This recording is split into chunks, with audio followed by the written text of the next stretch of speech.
Hi, I'm your host Vasco Duarte. Welcome to the Scrum Master Toolbox podcast, where we share tips and tricks from Scrum Masters around the world. Every day, we bring you inspiring answers to important questions that all Scrum Masters face day after day. Hello everybody, welcome to our Wednesday Leading Change episode this week with Chris Stone. Hi Chris, welcome back. Hey Vasco, great to be here again.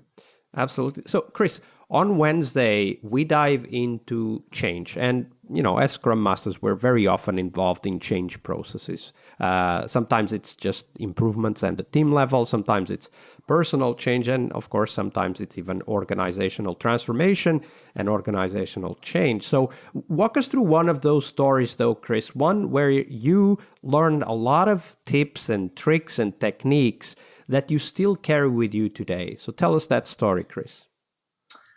All right, Vasco, let me weave you a yarn, shall I? I have an example of what I feel is a poorly implemented change, and then I guess I can contrast that with how I feel a better example of implementing change and a release management process went. So the situation was, I was working with a company that had gone through structural change. They'd acquired another company, and there was a merging of a larger company and a smaller company together. Now, the larger company was older. They had more of a command and control top-down sort of culture and a waterfall way of delivering software, which was highly project-based and very rigorous, which isn't without its benefits. There is value in that for certain environments. For example, the production estate was very stable, and from an audit perspective for a FTSE top 250 company, they were able to very easily track any changes made in their production estate and understand which ones may have contributed to incidents and things like that. Now, on the flip side of things, you had the smaller company that had been acquired, and they had more of a lean startup feel. They were I wouldn't say they were anarchic or chaotic, but they weren't necessarily hindered as much by heavy process and rigor. And again, this isn't without its disadvantages, particularly when it came to releasing to production. They had a number of incidents. They couldn't very easily track those incidents back to changes made. And I guess what I'd like to emphasize here is that neither of these situations was perfect. We needed to have a balance between providing that production stability, but at the same time enabling the autonomy and continuous integration and deployment that modern tech teams need. So without any sort of blame in mind here, and again, I always consider people with unconditional positive regard, the way that it was implemented, this new change process, I would say is a less shining example, but I believe they did so with skills, experience, resources, and the situation they had in hand at the time. The way it was rolled out and the way it was communicated to those who'd be using this new process was basically via a Slack channel, which not so everyone. Basically, they got a message say, "Adopt this process." Was that yes. like that? Oh my God! It was basically, wake up one morning. There's a new channel that you've been invited to. Here, follow this process, and there was a link to a Confluence document, and from then on, people were expected to follow that new process. Now, I'm sure you can imagine, Vasco, chaos ensued, right? A few people tried using it, mistakes were made, their changes were pushed back, information was missing, and a few weeks later, there was only a handful of people even using this process because it just obviously wasn't fit for purpose. And people weren't being allowed to release things into production because they weren't ready. There were problems, okay? So let me now articulate an alternative way I've seen for rolling out processes in the past. The person implementing that change, they shared that it was coming. It was going to be coming in the next few weeks, a town hall session. So everyone knew that it was coming. A link to the provisional documentation was made available so people could start digesting it. Workshops were then set up with the people that were going to be using it so they could be walked through the process, so they could understand and articulate the why of this new process, why it was being done. They were made aware that it was an experiment and it wasn't set in stone, and that their feedback would be taken on board and we'd be learning from it. And then after these walkthrough sessions, interactivity was promoted by a follow-up session where people were asked the following questions. What open questions do you still have about this process? What's missing from this process and how could it be more useful to you? And what concerns do you have about the new process?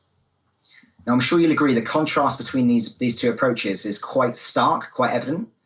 The former, the first example, made people feel pressured to adhere to something they didn't understand without their concerns being heard, whilst the latter gave people time to digest that change coming in. They had a walkthrough of it, so they could understand the why behind the change, and then they had their opportunity to share feedback on it through the fact that it was asserted that the process wasn't final and that they'd be iterating upon it. And I'm sure you can probably guess without me telling you which of these two implementations had the better outcome. Not the Slack channel. Not the Slack channel. So what I personally learned from this is be transparent early and often about the why for change. Don't be afraid to be vulnerable and admit that we don't necessarily have all the answers, but that we're willing to learn, and to make time for people to input into processes and change that they're being asked to follow so that they feel like they have a voice. So my top tips here would be, to quote Simon Sinek, start with why, make sure you articulate the rationale for the change, make time for people to have their say and do so in an interactive and open way, such as Miro workshops and Q&A sessions. That's how I would personally try and approach change. Absolutely. At the end of the day, it's a little bit, it's not the same. What you describe is not the same, but it's a little bit like what Jason Little describes in Lean Change Management, right? It's the idea of co-creating change with the people that need to change, right? So when you talked about those workshops that were set up to talk about concerns and things that might not work, that may need to be changed, giving people time to digest the change that is coming, those are forms of co-creation, right? You're allowing people to not just receive and execute, but actually to receive and comment and improve, and then later on execute. Absolutely. And this is something I've very much learned from my years of experience. In the past, I know, being mindful of this, I have failed myself. Coming back to the topic of failure we talked about earlier in the week, I in the past have failed by not listening to those I'm working with and allowing my own agenda to influence the direction of things. My preferred approach now is always to listen first, and then if I observe that the team are still perhaps struggling to come up with potential options and solutions forwards, then I will ask them, right, would you like my thoughts? I have got an idea here. Would you like to hear it? And that way they can own, what they come up with. And it's not me imparting or influencing my own biases on them. Absolutely. One of the things perhaps to explore a little bit more is how to get this started. And you talked about, it was pre-announced. There's going to be an all hands or a town hall meeting, and we're going to talk about this, right? And some documentation was made available. People could comment perhaps. I'm curious because very often what happens especially in Agile transformations, let's be honest, is that everything is prepared in secrecy because we can't tell people anything until we know what we are going to tell them. That's what we hear often. And then once everything is done, once everything is prepared, then we can talk to people, then we can announce everything. And I feel, at least that's my impression, you may confirm it or not, that those first two steps, the pre-announcement and making the documentation available, are a very practical way to show vulnerability, to show, hey, this is what we have planned. It's not yet fully ready. We're going to ask you for input, but this is what we thought, right? I couldn't agree more. There's a great quote I love to refer to for this situation, and it's don't let perfect be the enemy of good. So be transparent, release something that might not be perfect, it might not have all the answers, being vulnerable and admit to that, remind people that it's okay. We're not there yet, but we'll get there with your input. Remind them that imperfect action is better than no action at all. These are things that I like to refer back to when it comes to the subject of change and being vulnerable and being transparent. Absolutely. And that lack of action often comes from the fear of, announcing the wrong process or a process with mistakes. And of course, let's kill the suspense. The process is always wrong because it always needs to be improved.